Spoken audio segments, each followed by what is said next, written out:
शाहजैन बुगटी साहब माशाल्लाह हमारे इंसदाद मनशियात के वज़ीर हैं। इसमें सिर्फ ये है कि इंसदाद का लफ्ज़ इजाफ़ी है, बाकी तो आपको पता ही है, उसमें ज़्यादा तफसील में जाने की ज़रूरत ही नहीं है। जो हमारे हेल्थ मिनिस्टर हैं माशाल्लाह, कहाँ डॉक्टर फैसल, और उसको रिप्लेस कौन कर रहा है आप खुद ही देख लें। उन्होंने जाते ही सुना है कि पिम्स हॉस्पिटल में कहा है कि इनकी पार्किंग ख़त्म करें या दुकानें बनाएं और भत्ता मुझे भेजा करें। इस तरह की कैबिनेट जो है ये पाकिस्तान के अवाम इसको अपनी तौहीन समझ रहे हैं। ये काबीना जो है ये जो इस वक्त कंपनी है ये नहीं चल सकती।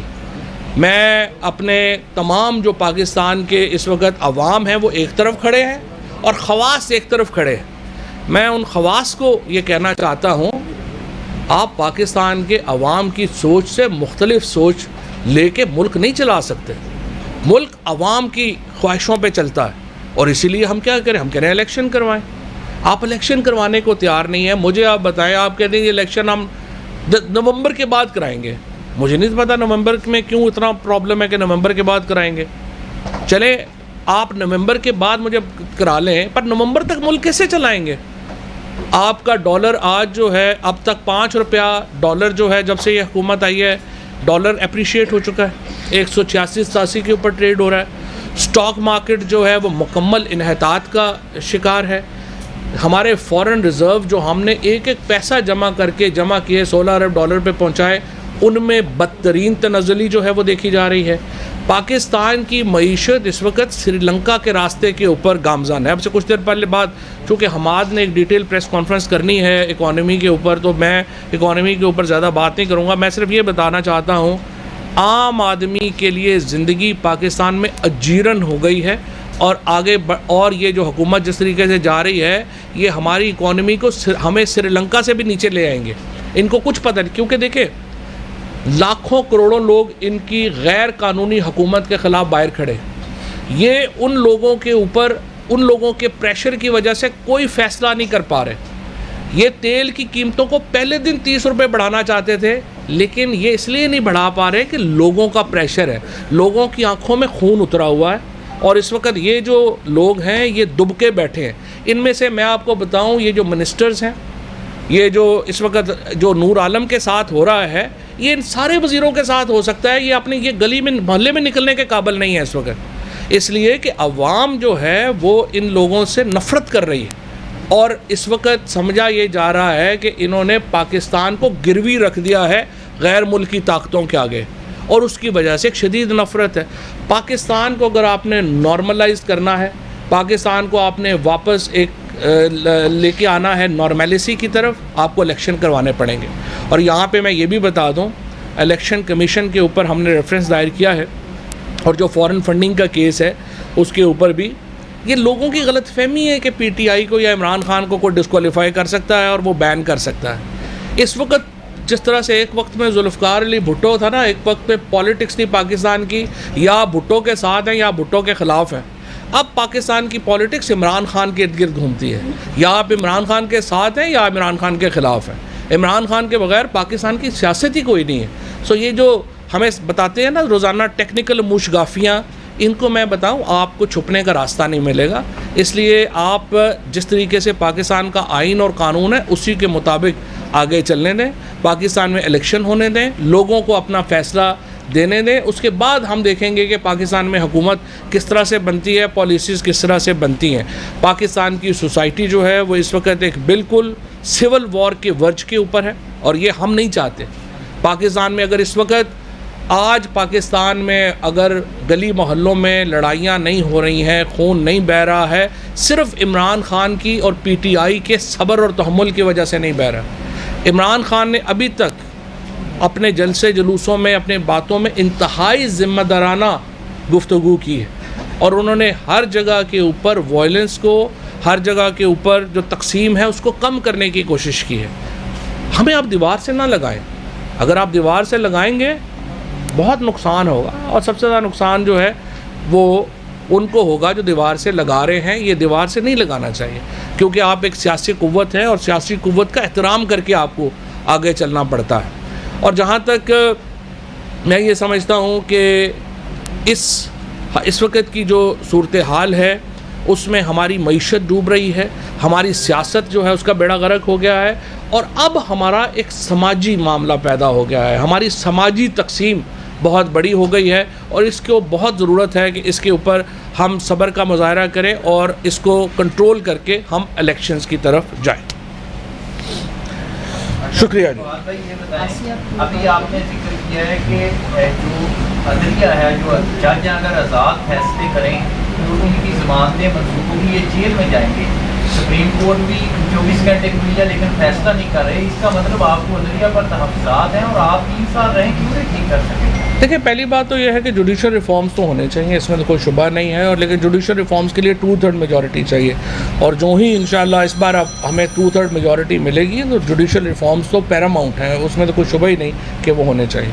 अच्छा स्वागत है। ये बताइएगा, पंजाब में इस वक्त जो है आईनी बहरान है, गवर्नर पंजाब को वो हटाना चाह रहे हैं, उनकी असम्बली 5 रोज से सदर साहब के पास मौजूद है। क्या वजह है कि हुकूमत जो है वो इस साइड पे लग नहीं रही, दरमियान में लटके हुए हैं सारे मामला? पूरा मुल्क के दरमियान में लटका हुआ है, ये सिर्फ पंजाब में नहीं है, हर जगह एक आईनी और सियासी बहरान है। मेरी अभी कुछ देर पहले उमर चीमा साहब से मुलाकात हुई, गवर्नर साहब से, और मैंने उनका नुक्ता नज़र समझा है। देखिए, सबसे पहले तो PMLN ने रात को 1:15 बजे राना सनाउल्लाह और साद रफ़ीक साहब ने प्रेस कॉन्फ्रेंस की और उन्होंने कहा कि उस्मान बुज़दार का इस्तीफ़ा जो है वो गलत एक्सेप्ट हुआ, और अब उसकी आईनी पोजीशन यही है कि लग रहा है कि जो PMLN कह रही थी वो सही कह रही थी और जो बुज़दार साहब का इस्तीफ़ा है वो सही एक्सेप्ट नहीं हुआ। तो अब गवर्नर साहब कहते हैं कि जब PMLN कह रही थी कि गलत इस्तीफ़ा एक्सेप्ट हुआ है तो उसको ठीक करना चाहिए था, लेकिन वो ठीक नहीं हुआ। अब उसके बाद जब नून लीग ने पटिशन की हाई कोर्ट में तो उन्होंने हाई कोर्ट को अपने इस एतराज़ से आगाह नहीं किया। अब इस वक्त जो रूल 130 है, जब तक गवर्नर जो है वो सेटिस्फाइड ना हो जाए कि इलेक्शन जो हुआ है वो सही हुआ है, वो हलफ के लिए नहीं बुला सकता आइनी तौर के ऊपर नए वज़ीर आला को। लिहाजा ये एक आइनी पेचीदगी है। गवर्नर साहब ने उसके ऊपर एडवोकेट जनरल से भी मशवरा किया है, बाकी आइनी माहिरीन से भी किया है, लेकिन असल मसला ये है कि पंजाब में तो हालात ज़ाहिर है सियासी और आइनी बहरान मज़ीद आगे बढ़ेगा और मुझे नहीं लगता कि ये जल्दी इसमें कोई सलूशन है, लेकिन मुल्क का जो आइनी और सियासी बहरान है वो इससे भी बड़ा है और उसकी तरफ हमें ध्यान करने की ज़रूरत है। इसमें ये था, एक सेकंड, मैं इसमें ये भी वजाहत करना चाह रहा हूँ कि प्राइम मिनिस्टर को ये इख्तियार नहीं है कि वो किसी सूबे के गवर्नर को डिसमिस करने के लिए कहे। वो नया गवर्नर अपॉइंट करने के लिए तो समरी भेज सकता है प्रेसिडेंट को और एडवाइस भेज सकता है, और वहाँ फिर प्रेसिडेंट साहब 2 हफ्ते के अंदर या तो अपॉइंट करते हैं या दोबारा समरी एतराज़ लगा के वापस भेजते हैं, उसके फिर 10 दिन के बाद दोबारा समरी जाती है। लेकिन आइन के अंदर किसी जगह ये नहीं है कि गवर्नर जो है गवर्नर को डिसमिस करने के लिए वज़ीर आज़म जो है ना किसी को कह सकता है। किस्सा मुख्तसर ये कि उमर चीमा साहब अभी यहीं हैं। अच्छा, ये बताएं कि वेट फॉर नवंबर जो है गवर्नमेंट कर रही है कि नवंबर का हमें वक्त दे दें, और दूसरी तरफ आपका प्रेशर माउंट हो रहा है। क्या समझते हैं कि असेंबलियों से भी बाहर अब आगे 123 इस्तीफे देके, क्या ये इतना बड़ा फैसला नवंबर तक ये कुछ कर सकेंगे कि इस फैसले के ऊपर भी कोई डेडलॉक आ जाएगा? नहीं, ये बात आपकी बिल्कुल सही है। देखिए, हमने ख्वाहिशें तो 1000 बंदा कर सकता है, ख्वाहिश तो मेरी भी ये होगी कि हर काम हमारे पास ही और हम ही कर लें, लेकिन ऐसे होता नहीं। आपको प्रैक्टिकल जो मुल्क है, इस मुल्क में एक एक दिन गुजारना मुश्किल हो गया है आपकी मईशत को लेके, आपके समाज को लेके। आप जितना इसको डिले कर रहे हैं, पाकिस्तान अनगवर्नेबल होता जाएगा। और अभी तो चूँकि इमरान खान और PTI ने बहुत सब्र से काम लिया हुआ है, अब लेकिन एक वक्त आएगा जिसमें फ्रैंकली मामला हमारे हाथ से भी निकल जाएगा और वो मौका आपको नहीं लाना चाहिए। और मैं ये समझता हूँ कि इसके ऊपर नवंबर वगैरह का इंतज़ार करना ख्वाहिश हो सकती है, होना नहीं। फवाद साहब, ये बताइएगा कि वफाक में आपके इस्तीफ़ों का क्या स्टेटस है? मौजूदा स्पीकर साहब कहते हैं कि रूल्स को फॉलो नहीं किया गया। चीफ मिनिस्टर पंजाब उस्मान बुज़दार के इस्तीफ़े का क्या स्टेटस है? और अगर पंजाब में उस्मान बुज़दार चीफ मिनिस्टर मौजूद हैं इस वक्त तक, तो मौजूदा ब्यूरोक्रेसी क्यों हमजा शहबाज से हिदायत ले रही है और किस तरह वो ब्यूरोक्रेसी को अपनी मर्जी से चला रहे हैं? मौजूदा सूरत हाल मेरे ख्याल में तो चीफ मिनिस्टर साहब को इस पर नोटिस लेना चाहिए। पंजाब का चीफ मिनिस्टर तो उस्मान बुज़दार साहब हैं, ब्यूरोक्रेसी जो है वो उनकी क्यों नहीं मान रही? और जब स्पेशली उन्होंने IG ने जो कुछ किया है इधर खैबर पख्तूनख्वा असम्बली में, इधर पंजाब असम्बली में, उसके ऊपर तो चीफ मिनिस्टर साहब को एक्शन लेना चाहिए। मुझे नहीं मालूम कि वो क्यों इसके ऊपर और वो खामोश हैं, और ब्यूरोक्रेसी जो है वो चीफ मिनिस्टर सरबराह होता है और वही चलाता है, उसको ये करना चाहिए। दूसरी बात यह है कि जो ऊपर हमारे जो इस्तीफ़े हैं वो स्पीकर मंजूर कर चुके हैं और वो इलेक्शन कमीशन को उसके नोटिफाई करना चाहिए। मैं ये कह रहा हूँ ना, इसीलिए तो प्रॉब्लम यह है कि इनके दिल धड़क रहे हैं या वो इस्तीफ़े मंजूर करेंगे। अभी आपने देखा हंगू में इलेक्शन हुआ है, हंगू में जो हमारा कैंडिडेट था उसने कैंपेन नहीं की, हमारे पोलिंग एजेंट नहीं बैठे, उन्होंने कहा जी आपने इस्तीफ़ा दे देना है। फिर भी हंगू में पीटीआई ने तमाम जमातों को जो है वो शिकस्त दी है, और यहाँ पर भी इनकी ज़रूरत ही नहीं हो रही कि इलेक्शन की तरफ जाएं, अदरवाइज़ लोगों के जो विल है वो तो सामने है। अच्छा फवाद साहब, ये बताइएगा, आपने खाना जंगी की बात की है, यकीनन मुल्क उस नहज पर पहुँचा हुआ है। आप समझते हैं जो सारा प्रोसेस हुआ है ये पिछले 15 दिन में, उसकी सबसे बड़ा कसूरवार हमारी अदलिया है, और अदलिया को ही इन एक्शन होना चाहिए और मुल्क को नई इंतखाबात की जानिब कोई फैसला देना चाहिए, ताकि अदलिया का भी जो तकद्दुस है वो बहारे और वो वक्त ना आए कि लोग खुद ब खुद अदलिया बहाली मार्च की तरफ चले जाएँ। कईयों का रोल है, लेकिन वो कहते हैं ना, जी तो बहुत चाहता है कि सच बोलूं मगर हौसला नहीं होता।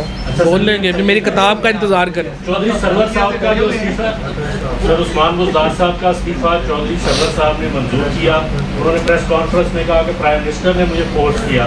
अगर ये इस्तीफा गैर आईनी तौर पर मंजूर हुआ तो क्या आप ये मुतालबा करते हैं कि चौधरी सरवर के खिलाफ भी कार्रवाई हो और उस वक्त के वज़ीर-ए-आज़म के खिलाफ भी कार्रवाई हो जिसने ये गैर आईनी इस्तीफा? नहीं, देखें, जो भी एक्शन होता है उसको तो कवर होता है, लीगल कवर होता है, और अगर फैसला गलत हो तो उसको रेक्टिफाई किया जा सकता है। बट चूँकि इसके ऊपर गवर्नर पंजाब एक इस वक्त आईनी प्रोसेस ले रहे हैं, तो I would not like to comment on that कि वो फैसला सही है या नहीं।